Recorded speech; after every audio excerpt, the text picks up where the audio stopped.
ಪ್ರಗತಿಶೀಲ ರಾಜ್ಯದ ಜನರ ತೆರಿಗೆ ಹಣಕ್ಕೆ ಪ್ರಮುಖ ಟ್ರಸ್ಟಿಯಾದ ನಾನು ಸರ್ವರ ಏಳ್ಗೆಯನ್ನು ಬಯಸಿ 17ನೇ ಆಯವ್ಯಯವನ್ನು ಮಂಡಿಸುತ್ತಿದ್ದೇನೆ. ನಾಡಿನ 7 ಕೋಟಿ ಕನ್ನಡಿಗರ ನಿರೀಕ್ಷೆಗಳನ್ನು ನಾವು ಅರಿತಿದ್ದೇವೆ. ಅವರ ಕನಸುಗಳನ್ನು ನನಸು ಮಾಡುವ ನಿಟ್ಟಿನಲ್ಲಿ ನಮ್ಮ ಸರ್ಕಾರ ಬದ್ಧತೆಯಿಂದ ಕಾರ್ಯನಿರ್ವಹಿಸುತ್ತಿದೆ. ಈ ಆಯವ್ಯಯವು ನಾಡಿನ ರೈತರ, ದಮನಿತರ, ಕಾರ್ಮಿಕರ, ಮಹಿಳೆಯರ, ಅಶಕ್ತರ, ಅಲ್ಪಸಂಖ್ಯಾತರ, ವಿದ್ಯಾರ್ಥಿ, ಯುವಜನರ, ವ್ಯಾಪಾರ ಮತ್ತು ಕೈಗಾರಿಕೋದ್ಯಮಗಳಲ್ಲಿ ತೊಡಗಿಕೊಂಡವರ ಕನಸುಗಳು ಮತ್ತು ಅವಿಶ್ವಾಸವನ್ನು ಪ್ರತಿನಿಧಿಸುವ ಜೀವಂತ ದಾಖಲೆಯಾಗಿದೆ. ಧನಶೀಲ, ಮನಶೀಲ, ತನುಶೀಲ, ಸರ್ವಮಯ ದಕ್ಕಿಂಗೆ ಕಾಂಬುದೆಲ್ಲವೂ ಶೀಲ, ಇಂತಿ ವ್ರತ ಸಂಪದವೆಲ್ಲವೂ ಆಹಾರ ಕುರಿತು ಮಾಡುವ ನೇಮ ಎಂಬುದ ತಾನರಿಯಬೇಕು. ವಚನಕಾರ್ತಿ ಅಕ್ಕಮ್ಮ.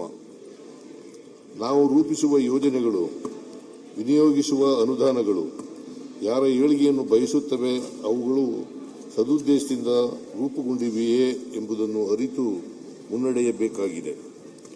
ಜನಕೇಂದ್ರಿತ ಆರ್ಥಿಕ ತತ್ವಗಳ ಮೂಲಬಿಂದು ಇದೇ ಆಗಿದೆ. ಈ ವಿಚಾರದಲ್ಲಿ ನಾವು ಸ್ಪಷ್ಟವಾಗಿದ್ದೇವೆ. ಸರ್ವೋದಯವಾಗಲೇ ಸರ್ವರಲಿ ಎಂಬ ಕವಿವಾಣಿಯು ನಮ್ಮ ಸಮಗ್ರ ಅಭಿವೃದ್ಧಿಯ ದೀಕ್ಷೆಯೂ ಆಗಿದೆ. ಕರ್ನಾಟಕವು ರಾಷ್ಟ್ರೀಯ, ಅಂತಾರಾಷ್ಟ್ರೀಯ ವಾಣಿಜ್ಯ ರಂಗದಲ್ಲಿ ಅದ್ವಿತೀಯ ಪಾತ್ರ ವಹಿಸುತ್ತಿದೆ. ಕೃತಕ ಬುದ್ಧಿಮತ್ತೆಯ ಆರ್ಟಿಫಿಷಿಯಲ್ ಇಂಟೆಲಿಜೆನ್ಸ್ ಕ್ರಾಂತಿಕಾರಕ ಬೆಳವಣಿಗೆಗಳಿಂದ ಜಾಗತಿಕ ಉತ್ಪಾದನಾ ವಿಧಾನಗಳು ದಿನದಿನಕ್ಕೂ ಬದಲಾಗುತ್ತಿವೆ. ವಿಜ್ಞಾನ ತಂತ್ರಜ್ಞಾನಗಳಲ್ಲಿನ ಹೊಸತನಗಳು ರಾಜ್ಯದ ಸ್ಥಿತಿಗತಿಗಳನ್ನು ನಿರ್ಧರಿಸುವ ನಿರ್ಣಾಯಕ ಸಂಗತಿಗಳಾಗಿವೆ. ಈ ಸಂದರ್ಭದಲ್ಲಿ ನಾವು ಬೆಂಕಿಯನ್ನು ಬೆಳಕಾಗಿಸಿಕೊಳ್ಳುವ ಸಂಕಲ್ಪ ಹೊತ್ತು ಮುನ್ನಡೆಯಬೇಕಾಗಿದೆ ಎಂಬ ಎಚ್ಚರದಿಂದಲೇ ಈ ಆಯವ್ಯಯವನ್ನು ಮಂಡಿಸುತ್ತಿದ್ದೇನೆ.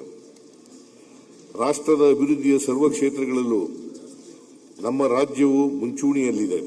ಅತಿ ಹೆಚ್ಚು ತೆರಿಗೆ ಸಂಪನ್ಮೂಲಗಳನ್ನು ಸಂಗ್ರಹಿಸಿ ಕೊಡುವ ಪ್ರಮುಖ ರಾಜ್ಯವಾಗಿದೆ. ಹೆಚ್ಚು ಹಾಲು ಕೊಡುವ ಹಸು, ಎಮ್ಮೆಗಳಿಗೆ ಹೆಚ್ಚಿನ ಆರೈಕೆಯ ಅಗತ್ಯವೂ ಇರುತ್ತದೆ. ಅವು ಬಡವಾದರೆ ಗೋವಳಿಗನು ಸಂಕಷ್ಟಕ್ಕೆ ಸಿಲುಕುತ್ತಾನೆ ಎಂಬುದು ಭೀಷ್ಮನ ತತ್ವ. ಇದನ್ನು ಅರಿತು ಒಕ್ಕೂಟ ಸರ್ಕಾರವು ರಾಜ್ಯದ ಬೇಡಿಕೆಗಳ ಬಗ್ಗೆ